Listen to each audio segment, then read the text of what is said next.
the station covering all of the DMV. This is DC News Now. Well, good afternoon, and thank you for joining us for the news at noon. I'm Mark Hall. Breaking now, Bethesda Chevy Chase High School is now sheltering in place after a weapon was reported on campus. Montgomery County Police are at the school actively investigating the validity of the report. They say that they have not found a weapon but will continue to search. This is a developing story, and we'll sure to bring you any updates on air and online. Our meteorologist Damon Matson joined us now with the latest check on the forecast. Damon, the clouds are rolling in, but temperature-wise, will it be a repeat of yesterday? Yeah, Mark, even despite the cloudiness we're dealing with right now, it's not, at the end of the day, going to have a major impact on our temps. We're still going to enjoy plenty of warmth, folks. But yes, those clouds trying to put a little bit of a damper on an otherwise beautiful day. We're seeing that wave of cloud cover rolling right across the heart of the DMV as we speak. We had some sunshine very early in the morning, but now we just have this wave to get through, and then we could see some sunshine on the backside of this. We're already seeing that in western Maryland, parts of West Virginia. Now, many of us only seeing clouds. There is no rainfall. The air is just too dry. The only location we're seeing some light sprinkles, you have to go all the way up just past the South Mountain Corridor in Frederick County, just east of Thurmont, now moving over into Carroll County toward Mount Pleasant and Westminster. Just a few light sprinkles, but that is it. This storm system just did not have enough moisture to overcome all the dry air we have in place over the DMV. So it's going to be a day that we don't need the umbrellas for the most part. Yes, those clouds, though, will still be with us for the next couple of hours. But as we head past the middle of the afternoon, 3, 4, 5 o'clock, we do get to enjoy another little burst of late day sunshine. And that will be the ticket to boost us up into the upper 50s, lower 60s once again. So overall, another warm day is ahead of us. Can we keep this trend rolling over the next few days beyond this? We'll talk about that in your full forecast here in just a bit. All right, Damon, thank you. Well, the Office of Personnel Management says federal workers are no longer required to email a list of 5 things they did last week or risk being fired. That was the demand from Elon Musk and his DOGE initiative. It caused a lot of confusion and chaos for workers over the weekend. The guidance comes from OPM amid a turf war between agency leaders and Musk. The Department of Defense and Homeland Security and a few other agencies telling employees to ignore the email, but others saying to respond. Despite that, President Trump defends Musk's mandate. I thought it was great because we have people that don't show up to work and nobody even knows if they work for the government. So by asking the question, tell us what you did this week, what he's doing is saying, are you actually working? We're getting to a point where we have a constitutional crisis in this country because the president is not fulfilling his oath of office. Well, unions representing federal workers have criticized the original demand as illegal and bullying by Musk. Meantime, Elon Musk responding to the backlash over the emails on social media. He says that workers who did not respond will be either given another chance, and failure to respond the second time will result in termination. Well, D.C. offering resources for federal employees who lost their job.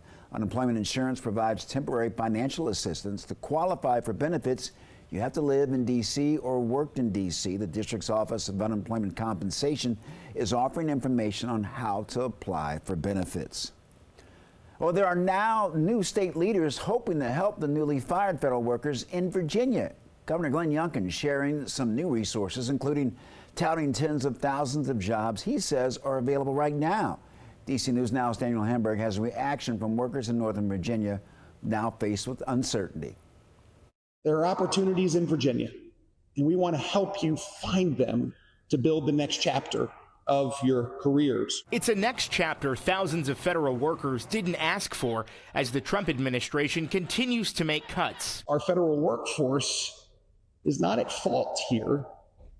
But the reality is any CEO who steps into a position where there is an organization that has got such deep financial challenges is going to have to make change. The new website, Virginia Has Jobs, has resources to connect people with jobs, training, and support.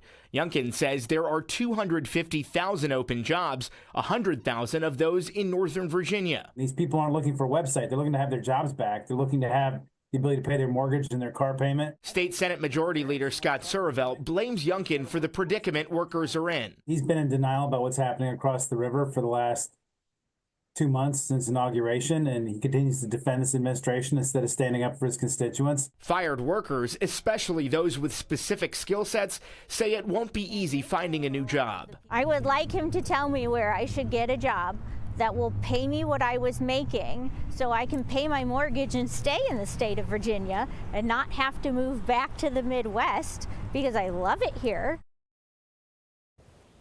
That was Daniel Hamburg reporting. And if you've been fired from a federal job, you can find the link to new resources on our website, dcnewsnow.com. We're going to continue to follow these stories as uncertainty remains for thousands of federal workers. And you can find the latest on what's happening anytime on our website, dcnewsnow.com.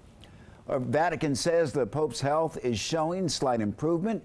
It says that he slept well yesterday. The Pope has pneumonia in both lungs and has been in the hospital for 11 days. Doctors say that his condition is uncertain because of his age and pre-existing lung disease. Well, people here at home sending their prayers and well wishes to the Pope as he continues to battle his sickness. Many gathered at the Basilica in Northeast yesterday to pay their respects. The Basilica's director recalled the Pope's visit to the Basilica in D.C. almost 10 years ago as a fond memory. On a picture-perfect day with sunshine, blue skies, and a crowd of 25,000 outside, eagerly awaiting him, Pope Francis graced this basilica with his presence. In other parts of the world, thousands gathered outside the Vatican to pray for the Pope's health.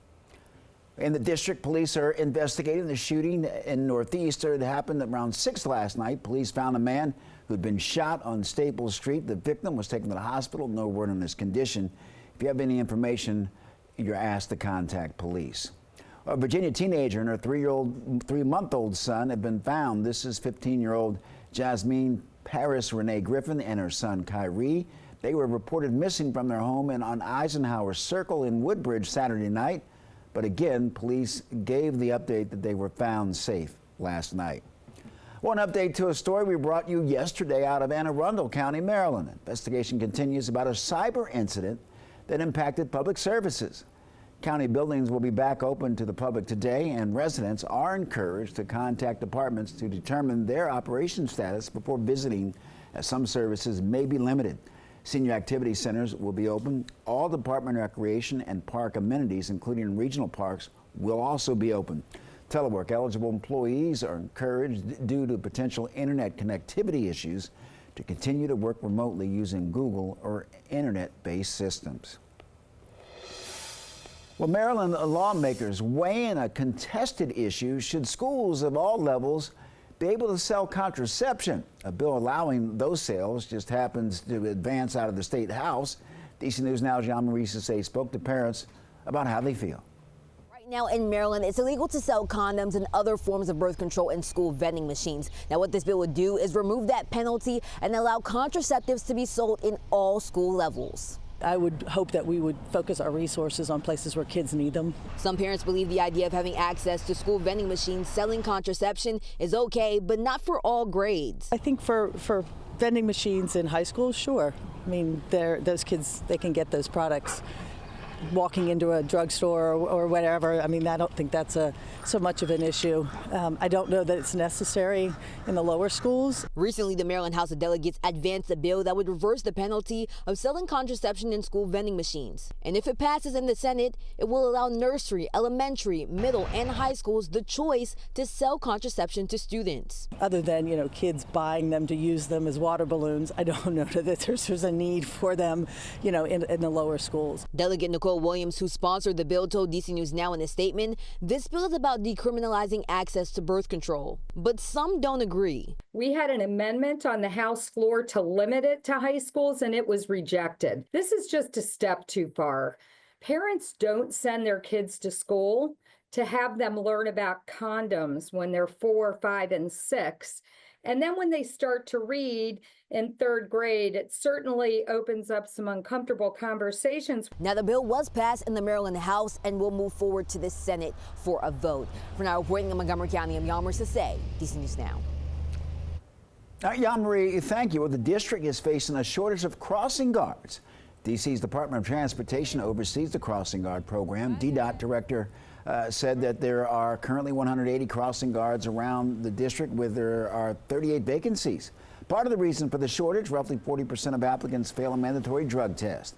DDOT says that the restriction is in place because crossing guards frequently work with children. As parents tell us, crossing guards provide an invaluable service. There's a lot of super busy traffic, and a lot of people aren't paying attention, and they're not looking out, you know, and these little guys need to get to school. Anyone interested in becoming a crossing guard is encouraged to contact DDOT. We have a link to the program on our website, dcnewsnow.com. Well, Metro's Red Line will be on a single track for a few nights this week as crews do some track work. WMATA says the impacts to the Silver Spring station, the work is expected to last until Thursday. Well, we're officially on Cherry Blossom Watch, and we're learning about the local talent preparing for the big parade. West Virginia's Martinsburg High School Band will be performing there, the only band to represent the Mountain State. The parade is happening on April 12th.